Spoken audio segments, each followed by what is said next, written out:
அனைவருக்கும் வணக்கம். தொடம்பதிக்கும் தளிர்கள் பன்னாட்டு தமிழ்ச்சங்கம் திருவண்ணாமலை புதின வாசிப்பு நிகழ்வு. எழுத்தாளர் சு. வெங்கடேசன் அவர்களின் வீரயுக நாயகன் வேள்பாரி. அத்தியாயம் 8. அடுத்து வந்த நாட்களில் எவ்வியூரில் நிகழ்ந்த கொண்டாட்டங்களை வர்ணிக்க வார்த்தைகள் இல்லை. திரும்பும் திசைகள் எல்லாம் ஆட்டமும் பாட்டும் கூத்துமாக காடே கலகலவென இருந்தது.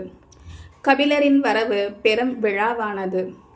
பாரியின் பீரிடும் அன்பை வெளிக்காட்ட வடிவங்கள் ஏது? கொண்டாட்டங்கள் கொண்டாட்டங்கள் கொண்டாட்டங்கள்.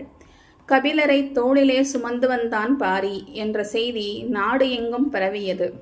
கபிலர் யாரென பரம்பு மக்களுக்கு நேற்று வரை தெரியாது. ஆனால் தங்களின் தலைவன் தோளிலே சுமந்த ஒரு மாமனிதனை பற்றித்தான் இப்போது காடு எங்கும் பேச்சு. ஒரே நாளில் கபிலர் காட்டின் கதையாக மாறினார். அவரை அழைத்து வந்த நீலனும் வேட்டூர் பழையனும் இப்போது எல்லோராலும் தேடப்படும் மனிதராக இருக்கின்றனர். வேட்டுவன் குன்றில் கால் பதித்ததில் இருந்து எவ்வியூருக்குள் நுழையும் வரையிலான கபிலரின் ஒவ்வொரு அடியும் இப்போது பழையனின் கதைக்குள் மிதந்து கொண்டிருக்கின்றன. தனது வீரத்தால் பேர் எடுத்த நீலனின் புகழ் கபிலரால் இன்னும் உச்சத்துக்கு போனது. எந்நேரமும் இளம் பெண்கள் சூழ இருக்கும் நீலனைக் கண்டு அவனது நண்பர்கள் சற்றே பொறாமை கொள்கின்றனர். காலிலே தசைப்பிடிப்பு ஏற்பட்டவுடன் திருப்பி அனுப்பாமல் அழைத்து வந்த நீலனை கட்டி அணைத்தான் பாரி. கன நேரத்திற்குள் அவருக்கு தனிமயக்கு மூலிகை கொடுக்க வேண்டும் என நீ துணிந்ததுதான் மிக முக்கியம். சிறந்த வீரனால் மட்டுமே அந்நிலையில் நாகக்கிடங்குக்குள் நுழைய முடியும். பாரி சொன்ன சொற்களை இப்போது எல்லோரும் சொல்கின்றனர். கொற்றவை விழா தொடங்க ஒரு வார காலம் இருக்க இப்போது கபிலருக்கான விழா தொடங்கியது. கபிலரின் வருகை காட்டின் திருவிழா என்று பாரி சொன்ன சொல்லிலிருந்து அது தொடங்கியது. காட்டின் விழா என்றால் அதன் முதல் வெளிப்பாடு வேட்டைதான். பெரும் உற்சாகத்தோடு பல குழுக்கள் வேட்டைக்கு புறப்பட்டு போகும். சொல்லி வைத்த பொழுதுக்குள் ஊர் வந்து சேர வேண்டும். வேட்டையில் சிக்கும் முக்கியமான விலங்கு எதுவோ அதுதான் அன்றைய விருந்தை தீர்மானிக்கும். ஒவ்வொரு விலங்கின் ருசிக்கும் ஏற்ற மது வகை உண்டு. மதுவின் தன்மைக்கு ஏற்றபடியே இசை முழங்கும். இசைக்கு ஏற்பவே ஆட்டம். அன்றைய ஆட்டத்தின் ஆரம்பம் வேட்டையாடப்படும் விலங்கிலிருந்தே தொடங்குகிறது. அது மானாட்டமா, மயிலாட்டமா, மிலாக்கூத்தா, காட்டு எருமையின் கொம்பாட்டமா என்பது மதுவோடும் உணவோடும் இசையோடும் ஆட்டத்தோடும் கலந்தது.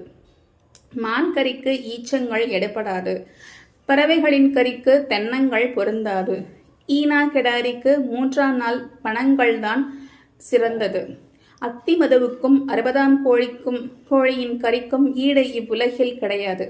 60ஆம் கோழி அகப்படாதா என ஏக்கத்தோடு இருந்தான் பாரி. வேட்டைக்கு போன ஒரு குழுவாவது 60ஆம் கோழியை பிடித்து வரும் என 3 நாட்களாக பாரி ஆசையோடு காத்திருக்கிறான். கபிலர் எனும் பெரும் புலவர் வந்திருக்கிறார். அந்த வருகையை கொண்டாட 60ஆம் கோழியே பொருத்தமானது.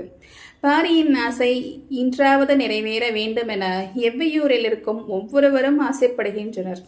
முதல் நாளும் கிடைக்கவில்லை, அடுத்த நாளும் கிடைக்கவில்லை. இந்த செய்தி எங்கும் பரவ பரம்பு நாட்டில் இருக்கும் எல்லா ஊர்களும் காட்டுக்குள் 60ஆம் கோழியை தேடி தினமும் அலைகின்றன. காட்டின் பிரம்மாண்டத்திற்குள் சின்னஞ்சிறு கோழியை கண்டுபிடிப்பது என்ன சாதாரண செயலா? 60ஆம் கோழி தான் பிடிபடுவதை அதுதான் முடிவு செய்யும் என்பார்கள். பாரி அதன் மீதுதான் நம்பிக்கை கொண்டிருக்கிறான்.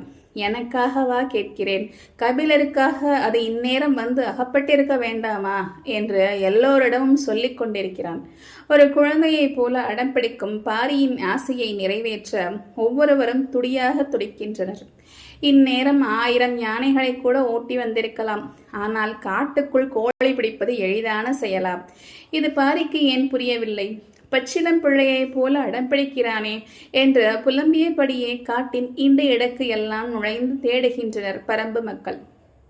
விவரம் தெரிந்தவர்கள் புலியின் நடமாட்ட பகுதியை நோக்கி போய்கொண்டிருக்கின்றனர்.